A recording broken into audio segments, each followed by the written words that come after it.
پردی کلتور مه راوړئ دا غربي کلتور چې د شپې به چاپې ووهلې وحشت به جوړ او پر بامو باندې به د صفوفو د تصفیې کمیسیون مشر طالبانو ته ویلي پر خلکو چاپې اچول زور زیاتی کول بد عواقب لري د پردی کلتور نور مه راوړئ دا چې نور یې څه ویلي جزئیات همدې ویډیو کې وګورئ او چینل سبسکرایب کړئ پردی کلتور مه راوړئ دا غربي کلتور چې د شپې به چاپې ووهلې وحشت به جوړ او پر بامو باندې به خلکو تور ختلو او خلک یې دربدر کول بې عزته کول دي ګودرونه یم ګودرونه کې مو ور اچاوو زما ستا رمو کې مو ور اچاوو ما ستا خلک یې بې عزته کولو نه ما تاسو سره مخه ډېره حیا کالي وکړلو موږ تاسو په خپله عادت ټول څه ویو دا لیسېدل وو دربدره کول وو دا وهل وو ټکول وو پر خلکو باندې چاپې اچول وو زور کول له خلکو سره زیاتې کول دغه کلتور دا فرهنګ نور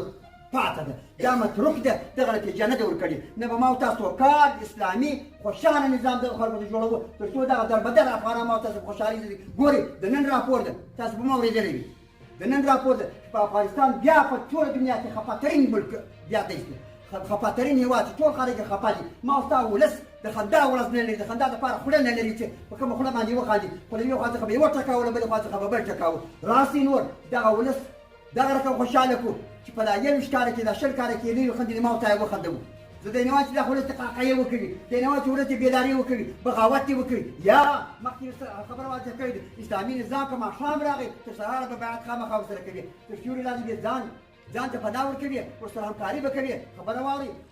تاسو د مفتي حکیم یادو خبرو په اړه څه نظر لرئ کومنټ کې شریک او چینل سبسکرایب کړئ